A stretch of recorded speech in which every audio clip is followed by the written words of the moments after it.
Ladies and gentlemen, good day and welcome to the BIRLASOFT Q4 FY24 Earnings Conference Call. As a reminder, all participant lines will be in the listen-only mode. There will be an opportunity for you to ask questions after the presentation concludes. Should you need assistance during this conference, please signal an operator by pressing star and then 0 on your touchtone phone. Please note that this conference is being recorded. I now hand the conference over to Mr. Abhinandan Singh, Head Investor Relations at BIRLASOFT. Thank you, and over to you, sir. Thank you and welcome, folks. By now you would have received or seen our results. Those are also available on our website www.birlasoft.com. Joining me on this call today are our CEO and MD, Mr. Angan Guha, and our CFO, Ms. Kamini Shah. We will begin the call today with opening remarks from both Angan and Kamini. But before I hand over the floor to Angan, a quick reminder that anything that we say on this call on the company's outlook for the future should be a forward-looking statement, and therefore that must be heard or read in conjunction with the disclaimer that appears in our fourth quarter and full financial year FY24 investor update, which has already been sent to you and is also uploaded on our website as well as filed with the stock exchanges. With that, let me hand over the floor now to Mr. Angan Guha, our CEO and MD. Over to you, Angan. Thank you, Abhi. So, good evening and good morning to everyone wherever you are, and thank you for joining us today, where we will share some perspectives on our fourth quarter as well as our full year FY24 performance. FY24 actually marks the first full financial year since I've taken over. And while we've made multiple improvements across our financial and operating parameters, I'm also very encouraged by the actions that we have taken to secure our long-term profitable growth objectives. This includes building a team that excels at execution and fostering a culture that drives greater accountability and swifter action. It also entails creating or scaling up capabilities that will drive future growth. An example of that is our early adoption of the opportunities that are emerging out of technologies like Gen AI. We are using our specialized domain expertise within each of our verticals and sub-verticals, and together with our tech capabilities, we are creating offerings that are very relevant for our clients. With now new leadership firmly on board in our rest of the world business, we are also actively exploring opportunities to grow our geographies, which is outside of the Americas. I believe that few years from now, when we look back at FY24, we will look at it as a year where we laid a solid foundation for both our domain as well as our capability-led expertise as an organization. Now, with that context, let me come to the Q4 performance. So I trust all of you have seen the results. Our quarter 4, we have grown revenues by 1.6% in constant currency and 1.6% in reported currency quarter over quarter. On a year-on-year basis, we have grown our business 10% YOY. The growth becomes even more emphatic once we recognize that it has come on back of a very strong Q3, and in the process we have continued to rationalize our tail accounts.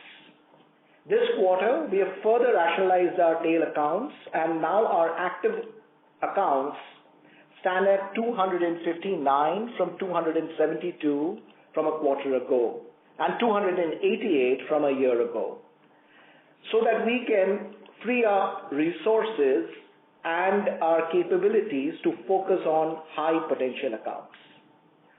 Along with the healthy revenue growth, we've also witnessed further expansion in our EBITDA margins. Our EBITDA margins for quarter 4 stands at 16.3%, which is a 31 basis points growth quarter over quarter. You may recall at the start of the financial year, we had indicated that we would like to exit the year with 16% EBITDA margins, and I'm happy to note that we've been able to deliver above that number. You would have also noticed that our PAT, profit after tax, growth quarter over quarter is almost 12%. we touched 180 crores of PAT for the quarter. Our deal momentum also has been strong. We signed deals worth $240 million TCV, and 55% of this $240 million have come in new deals. We've closed two rather significant deals, one in an existing BFSI client and another in a healthcare client, where we are rolling out JDE engagement for our ERP service line. The deal flow trajectory also reflects the shift of customer priorities and longer decision cycles, which I have said even in my previous commentary. The clients are taking longer time for decision making, but equally our pipeline is at an all-time high. Now coming to the full year. Full year in terms of rupee terms, we've delivered 5,278 crores of revenue for FY24. It is 12.7% growth in rupee terms and 9.5% growth in dollar terms outside of the Invacare situation. Our EBITDA margins for the year stood at 15.8%, up from 14% last fiscal. Our profit after tax has grown 88% to 623 crores for the fiscal FY24. We've also generated good cash flow during the year, and Kamini will talk a little bit more about it as we go forward. We find that emerging technologies like GenAI are now a part of almost all our conversations with our customers and our prospects. In this area, we have been early adopters. You will recall in July of last year, we set up a generative AI Center of Excellence with collaboration with Microsoft, initially training 500 of our consultants on GenAI. We had later extended that to cover all our technical resources, and happy to share that now we are a GenAI ready workforce. Recently, we also launched our comprehensive GenAI platform, Cogito. This platform with accelerators tailored for every stage of the GenAI enterprise AI journey enables us to deploy GenAI at scale. We now have multiple success stories around GenAI. In many such cases, we've been able to layer GenAI on top of our analytical AI, creating greater insights to drive decision intelligence. I look forward to sharing more on our progress in the subsequent quarters. As we look forward, the past few quarters, the demand environment has been quite challenging and marked with a lot of uncertainty. And the situation going forward is not going to change. We see the situation in the market nothing different from what we saw in the past 4 or 5 quarters. We continue to see clients' decision-making becoming slower, and the uncertainty continues. While our clients continue to realign budgets, taking the money away from discretionary spends and pushing decisions out, we continue to be focused on our execution capability. We've demonstrated solid execution capability over the past 6 quarters, and we will continue to focus on our execution capability going forward. In that backdrop, as you will appreciate, the markets are going to be tough, but we feel confident that with our execution capability, we will be able to serve our customers much better. At this point in time, I will ask Kamini, our CFO, to share her perspectives on the quarter under review. Kamini? Yeah. Thank you, Angan. Good day, everyone. Thank you for joining us. It's a pleasure to talk to you again. Let me take you through the financial highlights for the 4th quarter of FY24 and for the full year. As far as quarter 4 is concerned, as you would have seen, that we have reported a revenue number of 163.9. This represents a dollar term growth of about 1.6% quarter on quarter and about 10% year on year. In rupee terms, it's a sequential growth of about 1.5% and a year on year growth of 11.1%. Our revenue performance during Q4 comes on the back of 2 consecutive strong quarters. This includes a fairly robust growth, as you would recollect, in the seasonally soft 3rd quarter, where we have been able to compensate for the furlough impact to some short-term projects that has got over, and with more also offshore based. This has helped us smoothen the revenue trajectory that one normally sees during the H2 quarters. The top line in Q4 also reflects the still challenging macros affecting not just transformational but also discretionary engagements. Our growth in Q4 has been largely led by BFSI, ENU and manufacturing among the verticals, which has grown at about 4.4%, 4% and 3.6% respectively. From an offering standpoint, our growth during the quarter has been largely driven by ERP, which grew at 7.6%, and infra services, which grew at about 6.1%. The strong performance delivered by these segments in the prevailing demand conditions and even after some more rationalization of our tail accounts have been driven by ramp-up in some of our earlier won deals as well as sustained account mining. Our ERP business has also benefited from opportunities unfolding in the system of record space that is witnessing a gradual shift towards the cloud, while the infra business continues to see traction in network takeouts, AI ops, and cloud infrastructure services.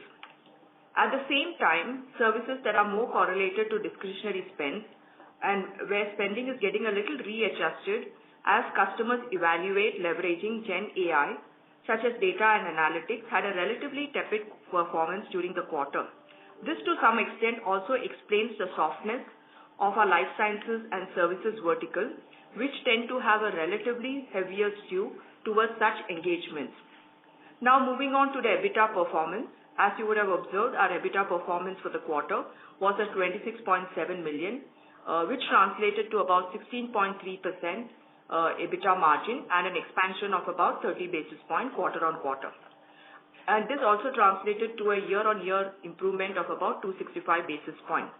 This margin expansion has been achieved despite all the ongoing investments that we are making in our business, as well as a sequential drop in both utilization and offshore revenues as some of our projects got over.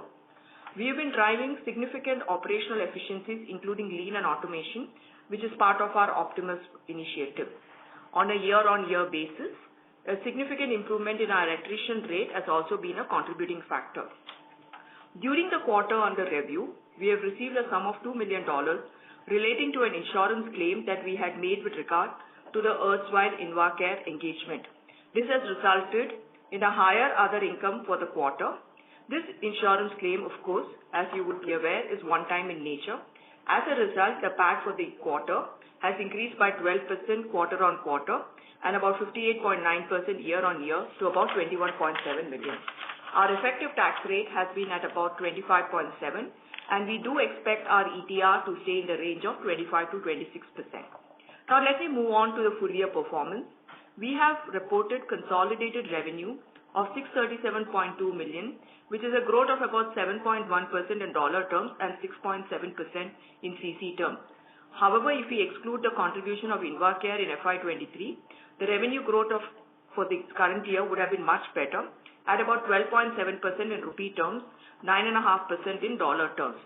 EBITDA for the year was at 100.9 million. In fact, this is the first time we have crossed the 100 million mark as far as EBITDA is concerned, versus 84 million in the previous quarter, and this has been a growth of about 20%. Our EBITDA margins have expanded by about 180 basis points to 15.8.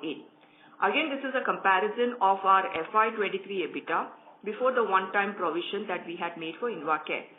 Factors that have contributed to the EBITDA margin, in addition to the ongoing Optimus Tech Transformation Initiative, have been better manpower matrices, including attrition and utilization, and an improvement in the quality of deals that we have been securing.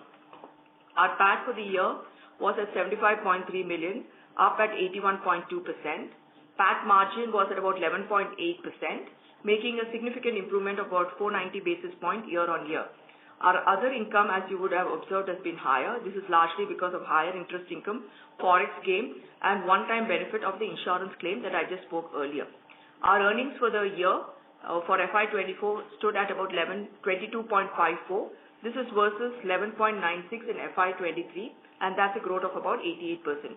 Now let me quickly touch upon some key balance sheet items. Our cash and bank balances at the end of Q4 stood at about 209 million. This is an increase of almost 52% from the 137.3 million that we had a year ago. DSO continues to be a focus area for us, and we still believe that we are one of the best in the industry. We are currently at about 55 days. As a result, for the year 24, our operating cash flow has been at about 86% of EBITDA, which reflects our ability to consistently generate strong cash flows. In line with our track record of prudent capital allocation and rewarding shareholders, at the meeting today, the Board of Directors have proposed a final dividend of rupees 4 per share, subject to shareholders' approval. This is on top of an interim dividend of about 2.5 per share that was paid out during the preceding quarter. In conclusion, I would like to state that we have significantly invested and reinforced our teams and our capabilities, both at the front end and at the back end. While we will continue to make investments that are required to create and scale up our capabilities for long-term growth, we will also be driving multiple initiatives across the company to increase our operational efficiency. We believe we are entering the new financial year with a much more stronger operating profile than a year ago, and we will remain focused on execution while navigating the prevailing macro environment. Thank you very much. Back to you, Abhi. Thanks, Kamini. Moderator, let's open the floor for questions. Certainly, sir. We will now begin the question and answer session. Anyone who wishes to ask a question may press star and 1 on their touchtone telephone. If you wish to withdraw yourself from the question queue, you may press star and 2. Participants are requested to please use handsets while asking a question.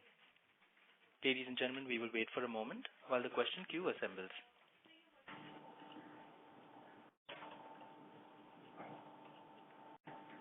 The first question is from the line of Manik Taneja. The first question is from the line of Ravi Menon from Macquarie. Please go ahead. Thank you. Again, congrats on a pretty good progress growth. Could you talk a bit about, you said that the macro is still very challenging and the demand outlook, not very encouraging. So how do you say this has changed through the quarter, and how do you think this is compared to where we were last year? Yeah, thank you, Ravi.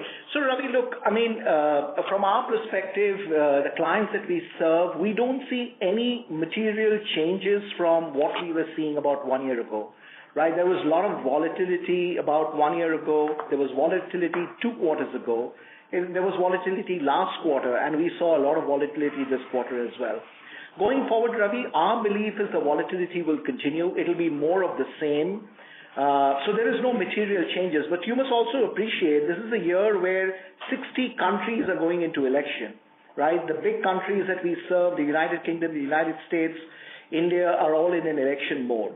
So it is very difficult for us to kind of conclude in terms of how the economy will move. When we speak to our clients say that it's more of the same, it's not improving. Whether it will deteriorate or not, it is hard to say. So our endeavor, Ravi, will be to continue to focus on execution. We've delivered a strong year, and we want to continue to focus and try and deliver above the industry average growth. Thanks, Anand. And you saw that you run well in BFSI, and this has not been something that BIRLASOFT was very strong at. Could you give us a bit of color of what's working for you in BFSI? So Ravi, look, from a BFSI perspective, clearly account mining is working. We're creating larger and larger accounts. Now we have a very large account in BFSI, which is doing well for us. We are also opening a couple of new logos, which has helped us bounce back in 4Q. If you remember, in 3Q, we had a little bit of softness in BFSI because of the seasonally weak quarter. A lot of furloughs happen in 3Q. But 4Q, we have bounced back. I'm bullish about BFSI in general. I've always have been bullish. I think BFSI will continue to drive a lot more growth. But like I keep saying, for us, BFSI is a very small business. So from that perspective, we need to win much more, and we will win much more. But we are quite pleased with our performance in BFSI last year. Thanks, Anand. And one last question on the life sciences, the decline. I'm not sure if I missed something, but could you talk a bit about that? Yeah. So Ravi, look, I mean, so the majority of that is really Invacare. If you really remove Invacare, then even life sciences has grown 7% year on year, right? So I don't see that to be an issue, but let me just talk about 4Q. 4Q is a seasonally weak quarter to the clients that we serve in healthcare. You would have seen the last two quarters, 2Q and 3Q, we had strong growth in the healthcare space. Q4 seasonally weak. I feel we will see more quarters of pain in healthcare, but the growth will be back. Fundamentally, I don't think there's anything wrong with the business. I think we are happy with where we are going. We're continuing to invest in the business. We are winning more deals and more clients. So over a long-term basis, we are very bullish on healthcare, Ravi. Thanks, Ankit. Best of luck. Thank you. Thank you. The next question is from the line of Manik Taneja from Axis Capital. Please go ahead. Hi, thank you for the opportunity. And then while my question pertains to certainly seeking some clarification on the life sciences vertical in the current quarter, was this weakness as part of the business plan or this came as a surprise to you? That's question number one. The second question was with regards to the client rationalization that we've been doing at the bottom end of the pyramid. This has been an ongoing journey over several years. And just want to essentially understand what do you think or where do we essentially start to think about new customer logo additions or there might be more rationalization to go with? Yeah, thank you, Manik. So Manik, look, first of all, the life sciences, softness in 4Q is a part of the plan. It is not a surprise. We knew it all the while. And if you look back in history, 4Q has always been a little softer for healthcare, barring the 3 years or 4 years ago when we won the large deal with Invacare. But outside of that, if you look at it, always 4Q has been soft for healthcare. So just to clarify, it is a part of the plan, and I don't think there is anything more to it.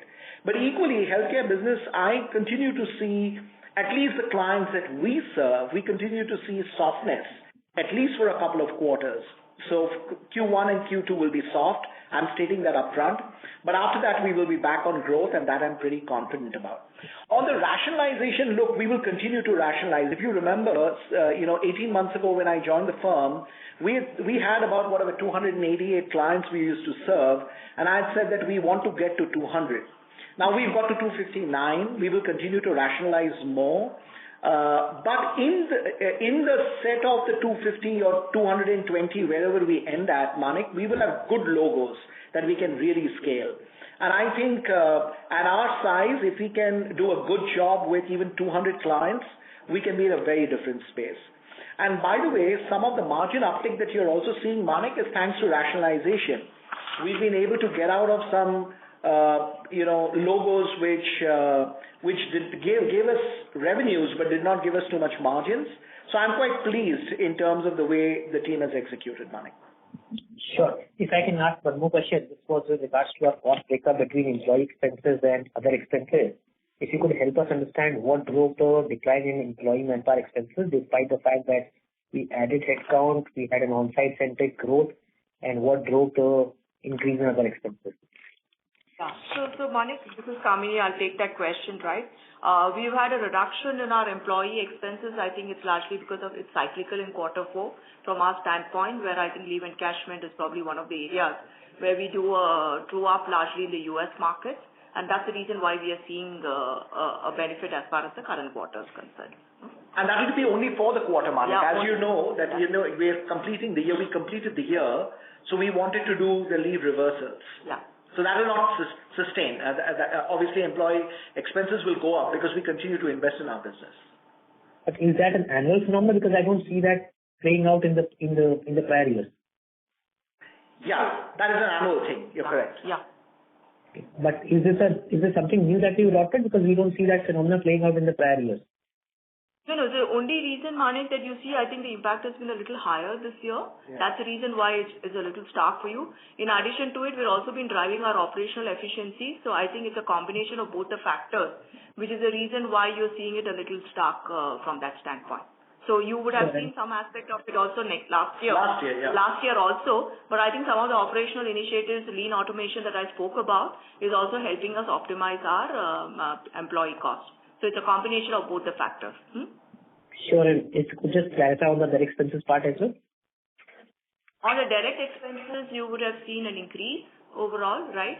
Which is where, there are two reasons, as Angan had called out in the past. We're investing in our ROW, right? We've got a new CEO who joined us last quarter, so we're building that organization and investing in those capabilities. I think that's the reason why you would see some of that cost aspect going up as we're building that organization. But that's overall in line with the plan that we've set up. That would be a significant reason for the same. Sure. Thank you and all the best for the future. Thank you very much. Thank you. We have the next question from the line of Sudhir Guntupalli from Kotak Mahindra Asset Management. Please go ahead. Hi, Angan. Congrats on a good year. My first question is, even in FY24, to adjust for that InvaCare impact, I think we are almost at industry-leading growth. That being your first year where we were going through many of the structural changes within the company. Now, your prior comment from your prepared remarks about in FY25 being higher than industry average growth. So how should we read that statement? Does that refer to the worst case expectations, or is there something else that we may have to know at this point? Yeah. So Sudhir, thank you for the question, and it's an important question. So Sudhir, look, I mean, the only reason we say this is because we do not know what the future holds, because the future is very uncertain. But there are two things we know. What we know is that discretionary spend is actually going down from most clients, and you would have seen that commentary coming from all companies that discretionary spend is really getting pushed out to future quarters, and we are no different. We are seeing essentially the same thing. But what we can commit to you is we will be focused on execution every quarter, right? And we will, of course, aim to deliver industry-leading growth. Now, what that number is, we can't guide. It is very, very hard to guide, and especially in a year which is so volatile, it'll be very hard to say. But all I can commit to you, like I said, is that we will be focused on execution. We will, as we have done over the last 6 quarters, take one quarter at a time, and we will try and put our best foot forward in terms of executing. You must also appreciate, Sudhir, that, we are building the business for the long term. We are not building the business for quarter on quarter. I know quarter on quarter performance is important, and we will keep a focus on that. But I'm going to really go ahead on a limb and invest much more for the future, including building up more domain capability. We've done a lot. We've got a lot more to do. A lot of technology capability under Selva, our new CEO. Again, we've done a lot, but we've got a lot more to do. So we want to truly become a world-class company, and for the next 2 to 3 years, we will continue our investment model, Sudhir. So that's probably all I can say at this stage. I mean, we'll be focused on delivering industry-leading growth. Sure, Angan. Thanks for that clarification. And my second question is in terms of margins. So you are ending the year at a high note of 16.3%. So what is the outlook for FY25 in terms of margins, and what are the puts and takes to it? Yeah. So Sudhir, again, like I said, we will continue to invest in our business, right? And I've always said that we will be in the narrow band. I mean, if you remember last quarter when we spoke, Sudhir, and I remember you had asked me the same question, we said that we will be in the narrow band, and we've been in the narrow band. Now, we don't give a guidance, so I can't tell you exactly what my Q1 margins would be or Q2 margins would be. But we would be very happy as a management team if we can continue to invest, build a lot of capability, keep our margins in the narrow band, and deliver, industry-leading revenue growth. If we can get to that situation, I think we'll be pretty satisfied. Thanks, Angan. All the very best, and have a great year ahead. Thank you, Sudhir. Thank you. The next question comes from the line of Vibhor Singhal from Nuvama Equities. Please go ahead. Yeah, hi. Thanks for taking my question. Again, 2 questions from my side. The growth in ERP, of course, was very strong in this quarter.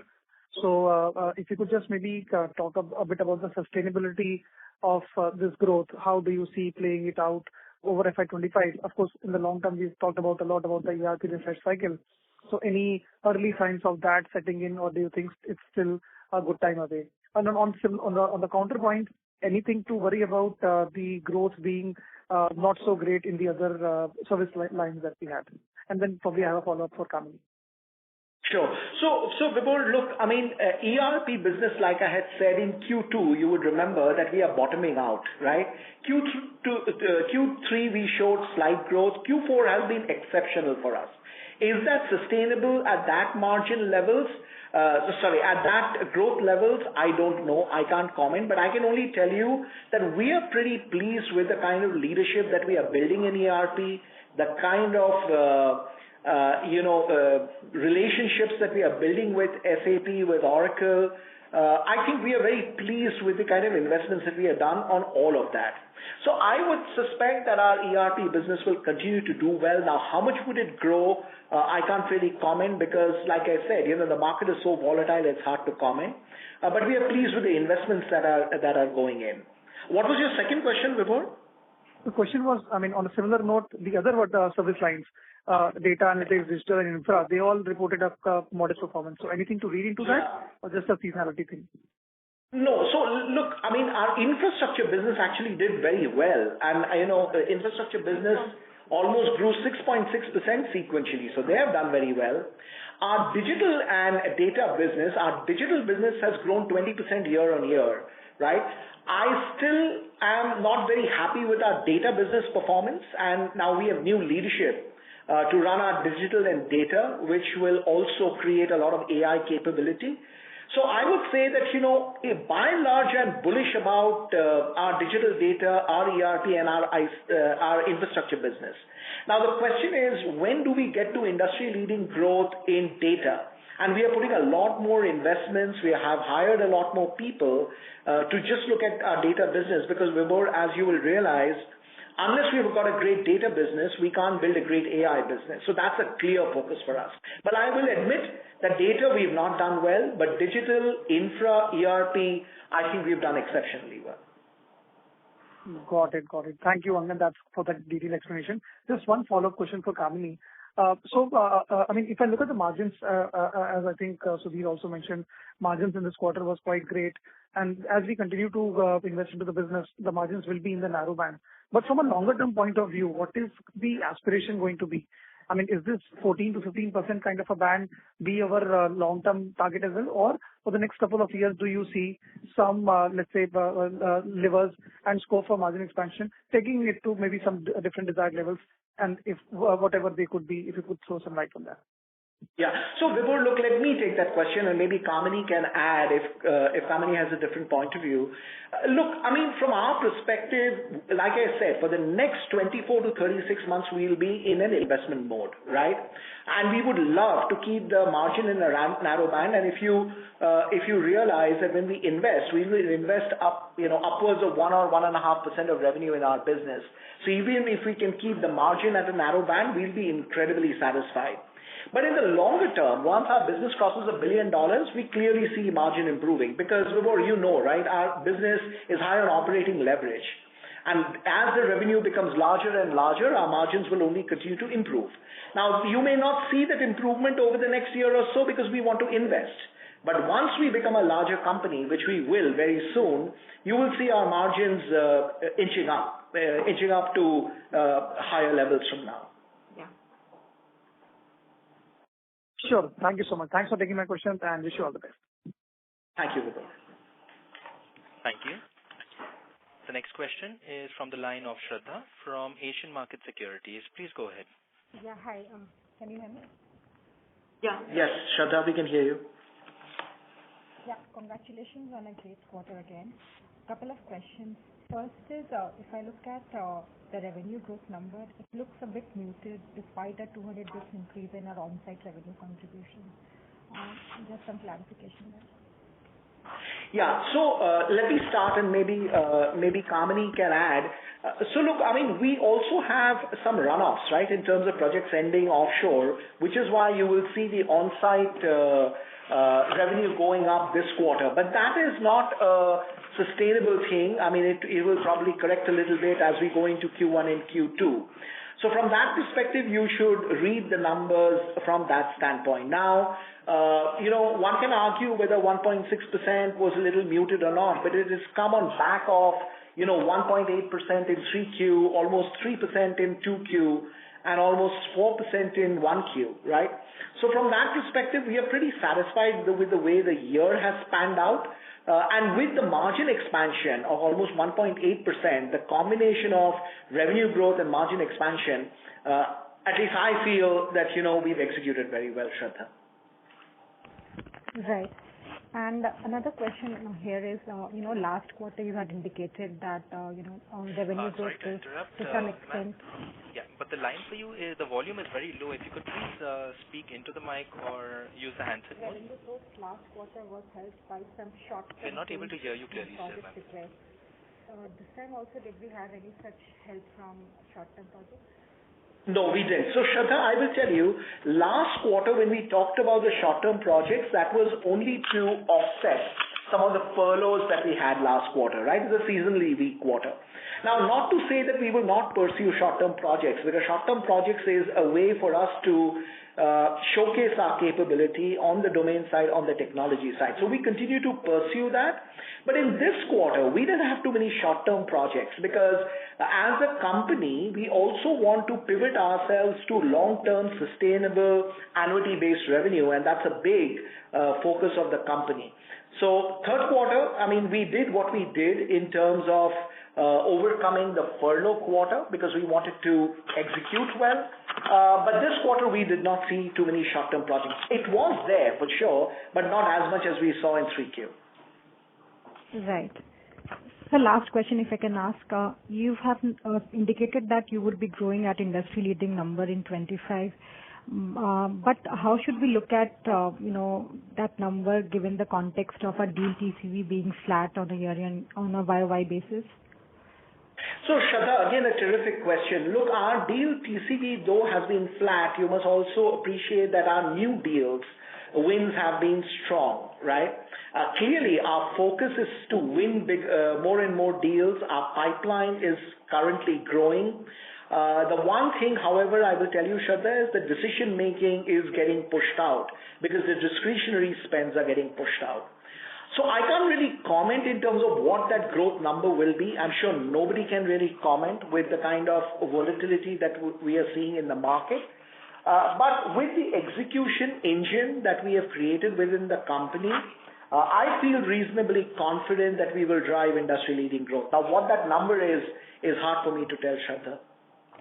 That's very helpful, and all the best, sir. Just one question for Kamini, if I can squeeze in. Ma'am, the segmental margins in manufacturing segment has moved up by almost 500 bips on a Q-on-Q basis. So anything there to read into?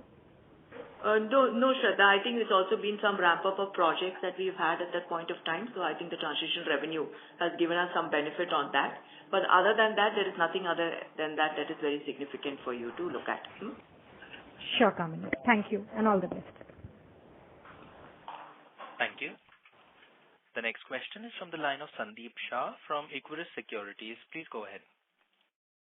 Yeah, thanks. Thanks for the opportunity, and congrats, Angan, for a great execution in the last 1 year under your leadership. The first question is, I think in FY24, despite macro pressure, ex of Invacare, we have done upwards of 9% constant currency growth. And FY24 being a tough year with some emerging green shoots highlighted by some of your large peers. I do agree you commented that the industry-leading growth is again possible in FY25, but do you believe we can be slightly better versus a high single-digit growth in FY25? I just want to answer on directional basis. I do agree we don't give any guidance. So, Sandeep, look, Sandeep, I'm not trying to sandbag or say something that, trying to hide something. The reality, Sandeep, is the markets are really very volatile, right? The companies who have said that, this year, FY25 will be better than FY24 are companies which have delivered lower end of the revenue growth, as you know, right? For us, we've already delivered 9.5% dollar revenue growth and 12.7% rupee revenue growth. And by all stretch of imagination, we may not be the best mid-tier company, but we are right up there. So for us, when you look at from our context, right, can we repeat that performance? Of course I want to repeat that performance. But can I commit to it today? I cannot commit, right?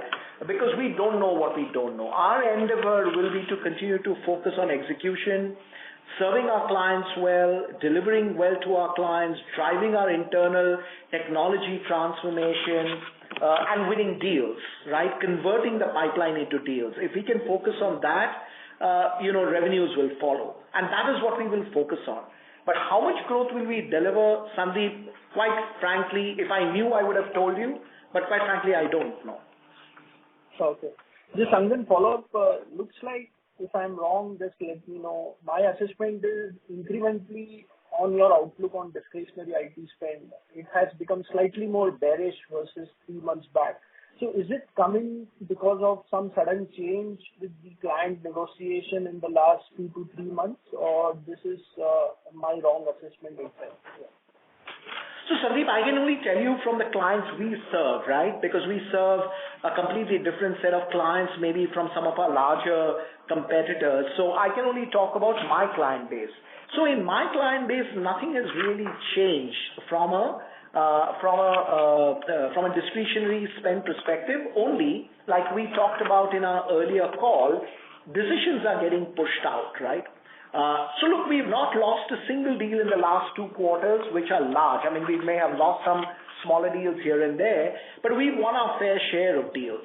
But our problem, though, which continues to kind of keep me awake at night, is decisions are not being taken, and some of the deals are getting pushed out quarter after quarter after quarter, right? Which is why, I feel the discretionary spends are getting pushed out, and that may have an impact in terms of how this year pans out for us and for the industry as well. Sandeep. Okay. And this, in terms of large deal which we have closed in the BFSI, is it the ramp-up schedule on schedule for the first quarter of FY25? Because that itself may drive close to 1.5% Q-on-Q growth. And the second question No, so Sandeep, let me take that question right up front. So first of all, the deal is large, but it has a combination of at least 70% renewal and 30% net new, right? So that's number one. And this is not a very when I say large deal from my context perspective, I can't give you the exact figure because we are under NDA, but I can only tell you a lot of it is renewal. But the only reason we are pleased is because, we've been able to renegotiate the deal, etc. So it's a positive sign for us. I don't think that will generate, 1.5% growth. I mean, that is counting in way too much. But you must also appreciate, Sandeep, that a lot of projects are also getting over, right? So from that standpoint, it is important for us to realize that the balance has to be bought in. Which is why I keep saying that it is really hard for us to comment on revenue growth quarter on quarter, but we will continue to stay focused on execution as we've always done. Okay. And just last few clarification. In the notes to accounts, there are disclosure about whistleblower complaints. So can you provide details? Is it more behavioral or something else? And in terms of margins, when we say narrow band, are we comparing with the Q4 exit or are we comparing with the FY24 EBITDA margin? Yeah, Sandeep, first of all, thank you for asking the first question, which is the whistleblower, because it helps me clarify. So first of all, we have had 2 complaints. Both complaints are behavioral in nature in terms of the way some of our leaders have conducted themselves and the way some of our leaders have used language, etc., etc. So we don't see any financial impropriety at this stage, but look, the investigation is still on. Keeping good corporate governance in mind, we thought we should put that line in our income statement because we want to be open and we want to be extremely transparent. But based on what we know today, there is no financial impropriety. So what was the second question again, Sandeep? Yeah, in terms of margin, when we say a narrow band movement, are we comparing the Q4 exit rate of 16.3 or 15.8% what we delivered in FY24? Again, if I say that, that will be like giving a guidance, which we do not give. So I can't really say that, but I can only tell you that it'll be you've seen our last 3-4 quarter performance, so you have to make a judgment call on that. But it will be within the narrow band. That's all I can say right now. Okay, fair enough. Thanks and all the best. Thank you, Sandeep. Thank you. The next question is from the line of Mohit Jain from Anand Rathi. Please go ahead. Yes, sir. It's a repeat question, but in Q4 we had this big decline in TCV on a YOY basis. And then when I look at it on both sides, like net new as well as renewal. So if you can just help me understand why would we see such a decline in renewal as well? And second is, when do you expect this trend to reverse on the TCV side, given that pipeline is strong and your win rates appear to be high? Yeah. So Mohit, again, great question. And let me try and let me also try and say in terms of, how we as a management team feel about it. Look, our revenues have grown 9.5%, our profitability is growing, but our TCV signings have not really grown. It is pretty much 1% growth year on year. So are we proud of that? We are not really proud of that, right? So we would have loved for the TCV to be much, much higher. But equally, Mohit, I can only tell you that the reason for it is not that we are losing deals. The reason for it is, the deal decision-making is getting pushed out, right? So from that perspective, you must always look at a year-on-year performance rather than just 1 or 2 quarters. Our endeavor this year would be to deliver higher TCV growth going forward. Now, when will the tide turn? I can't tell you, but, rest assured as a management team, we are completely focused on signing more and more deals as we go forward. So this last 6 months of decline, you do not think it is a trend? It is just reflecting this. I don't think so, Mohit, because, the reason why I say I don't think so is because you must also remember that a lot of our projects keep closing and we are winning newer deals to not only fill up the runoffs, but also grow from there on. So look, I'm not saying that, we are happy with where we are. We want to deliver much more TCV work. But as long as, we can get the mix right, where our revenues can continue to grow, I think we are in a good position. Right. And in tenure terms, is FY23 TCV any different from FY24? No. So it is pretty much the same, but you have a valid question. Do we need to sign more longer-term deals? We need to. I don't think we have signed too many longer-term deals, barring maybe one large deal. But yeah, the focus is to sign more longer-term deals. Sure, sir. Thank you. That's all from my side. Thank you, Mohit. Thank you. The next question is from the line of Anmol Garg from DAM Capital. Please go ahead. Yeah, hi, Angan. Thanks for the opportunity. I had a couple of questions. Firstly, we have talked about expansion outside of US. Now, would this happen organically, or are you also looking at acquisitions? And are you also looking to expand outside of Europe? Yeah, Anmol, thank you. So first of all, the reason why we want to focus on outside of the United States is because today, as you know, 86% of our revenues coming from the US. But that doesn't mean we will not focus on the US. US is a key market. It is a huge market. We are probably a very small player even in the US. So there is a lot of opportunity to do much more in the US. But equally, to get a little bit more global, we want to expand our business outside the US. So our focus is going to be in the United Kingdom. Our focus is going to be in Switzerland. Our focus is going to be in Germany, these 3 markets in Europe. But we will also focus on India. And India, we will have some specific focus.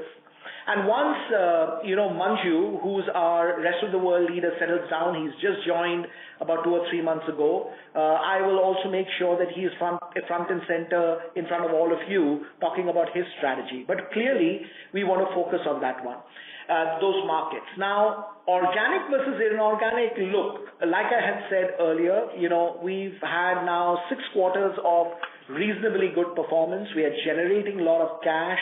Like Kamini said, we've generated our operating cash flow is almost 85% of our EBITDA. We have 0 debt on our books. So we feel confident now that we will go and do an acquisition. Now, when that happens, I can't obviously commit. Right now, nothing is on the table. But we will look at acquisitions, not to aggregate revenue, but we will look at acquisitions only if it adds value to either our domain or to our capability, and is, at least margin equal, if not accretive. So we have to look at all different parameters before we deploy our cash, but we are definitely looking at all parameters there, Anmol. Sure. Thanks for this, Angan. And I have a second question. You have talked about GenAI in your opening remarks. From that perspective, just wanted to understand if clients are asking us to use tools like Copilot and which might increase the productivity for them, but maybe reduce our overall T&M contract for us. If you can indicate that if that is happening and if any of it is getting compensated by better pricing. Yeah, great question, Anmol. So first of all, we are using GenAI to disrupt our own company. Under Selva's organization, and Kamini has spoken about it, I've spoken about it in the past, we've embarked on a program called the Optimus program. Now, the Optimus program is going to be a 2 to 3 year program where we will use AI and GenAI technologies to not only disrupt our own processes, but also automate our processes within the company, reduce the number of processes and make it a more technology-enabled organization. Now, that will do 2 things, Anmol. One is it will help us to improve our profitability because we are investing so much in our business, and we need to have the money to invest and still maintain profitability. That is what it will do. But equally, it will help to make our lives of our people much more easier. That is the 2 things. Now, because we are building all this capability internally and we are driving this great transformation within our company, we have also gone to our clients, right? And we today have done POCs and we've done so much work for our clients. Now, are we generating revenue from AI today? We are not, but very soon we will, because we are very close to closing a couple of deals. But eventually, your point is extremely valid that, we will disrupt a lot of our revenue stream. But I'm also hoping that this will help us generate newer revenue streams and more. And we're pretty excited about that, which is why I don't see this in a negative connotation. I look at it in a very positive way. Sure. Thanks, Angan. Thanks for the clarification. Thank you, Anmol. Thank you. The next question is from the line of Dipesh Mehta from Emkay Global. Please go ahead.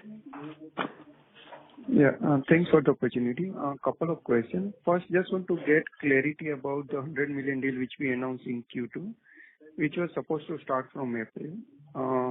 So whether we are on track for that deal from ramp-up perspective, and the contribution will likely to start from Q1. Second question is about the BFSI. This quarter also we have received significant new business from existing BFSI client, which in a way indicate net new portion is also decent size. So just want to understand contour of the deal and what played out well for us in BFSI success. Second question is about life science. You indicated softness to persist for next 2 quarters. So can you help us understand what is playing out in life science sector and particularly client whom we serve? And last question is about relative performance. I think in one of your comments, because the steps which we have taken to improve overall organization structure, leadership augmentation, plus client mining effort, do we think we are now on track to improve relative performance in FY25 compared to where we are in FY24? Thank you. Yeah. So Dipesh, 4 questions. First of all, the large deal that we won in Q2 is on track, right? But again, I must be careful of saying this because the large deal is on track. There is no problem. We will continue to start seeing revenues from them.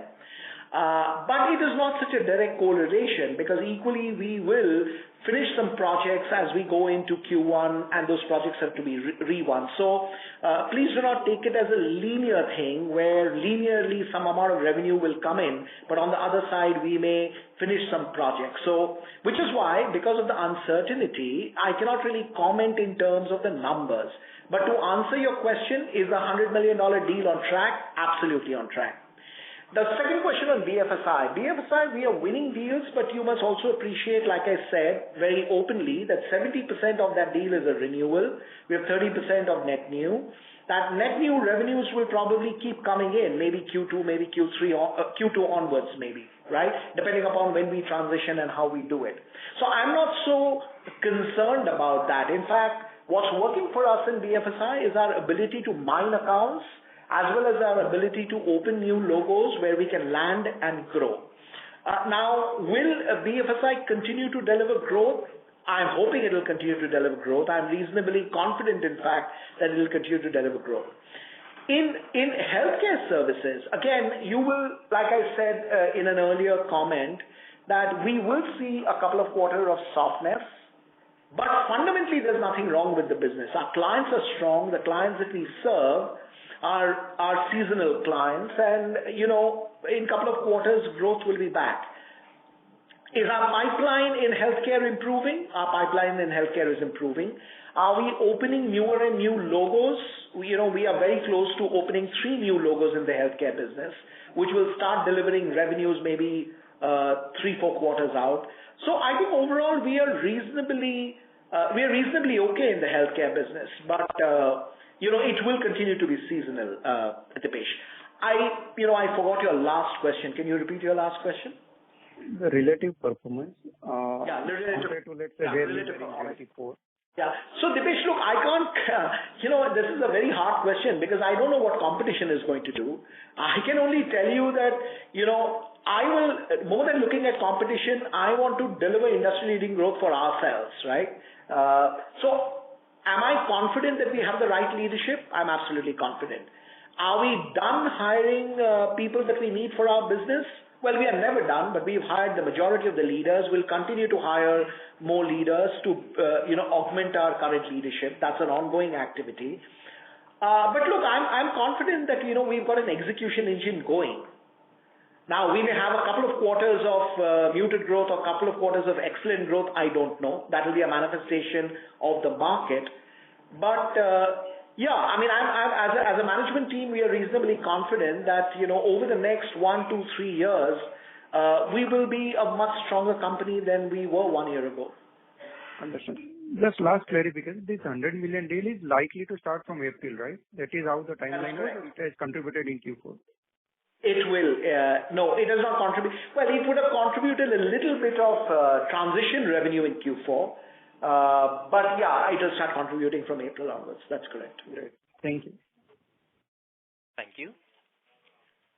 The next question is from the line of Apurva Prasad from HDFC Securities. Please go ahead. Yeah, thanks for taking my question. Angan, if you have to look back over the past year, how would you characterize the performance, what you have delivered as compared to what you expected?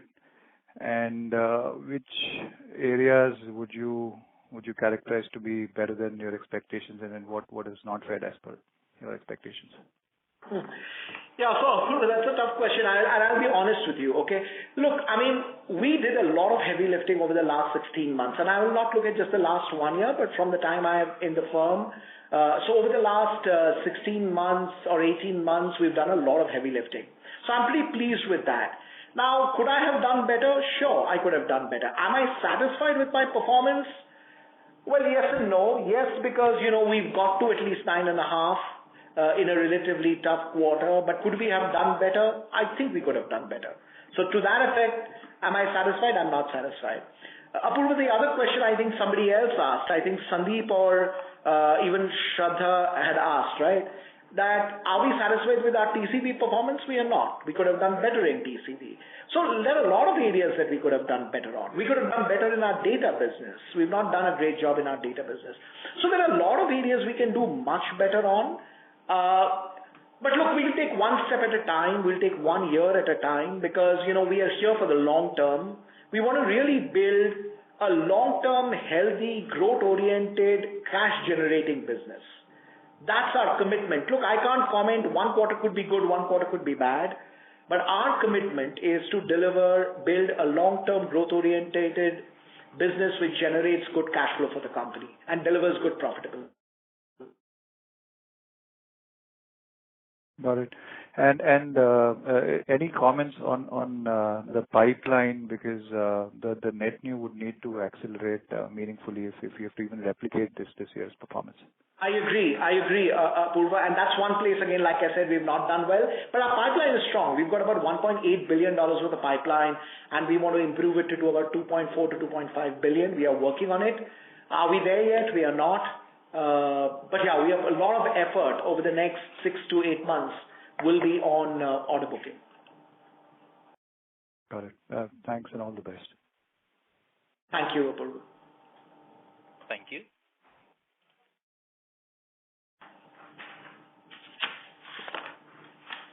Ladies and gentlemen, we will take that as the last question.